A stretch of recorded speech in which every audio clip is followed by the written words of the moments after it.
আসসালামু আলাইকুম প্রিয় ভিউয়ার্স। গত সপ্তাহে একটা মানবিক সাহায্যের জন্য পোস্ট করেছিলাম।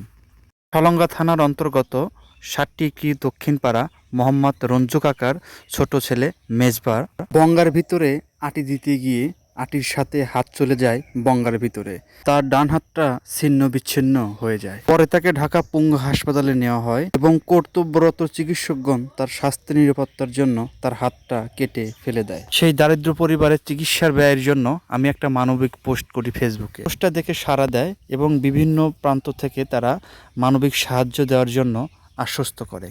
সেই পোস্টটি দেখে আমাদের গ্রামের কৃতি সন্তান মানবিক ডাক্তার মোহাম্মদ অবায়দুর রহমান তালুকদার, তিনি সলঙ্গা থানার ডক্টর সোসাইটির পক্ষ থেকে নগদ 5,000 টাকা ছেলের চিকিৎসার জন্য তার বাবার হাতে তুলে দেন এবং ছেলেটির হাতে ড্রেসিংয়ের জন্য সমস্ত খরচ তিনি বহন করেন।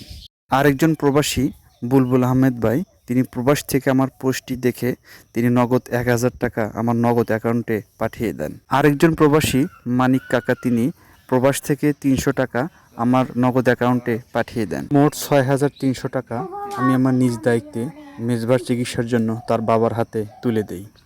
বিপদের সময় পাশে দাঁড়াইছে এই লাখ লাখ শুক্রিয়া। আল্লাহ যেন টাকার আরও পাশে দাঁড়ানোর মতন সুযোগ দেয়। যারা যারা টাকারে থেমে দিচ্ছেন, আল্লাহ অন্ধকার কবরে আছে, টাকা যেন আল্লাহ সুখে শান্তি কবরে জান্নাত বাসী হয়ে দেয়। যারা দুনিয়াতে আছে সুখে শান্তি যেন বাস করবে দেয়। আল্লাহ যেন আরও যে গরিব দুঃখী মানুষের পাশে যেন দাঁড়ানোর মতন সুযোগ দেয়। আল্লাহ টাকা পয়সা যেন তাদের আরও বেশি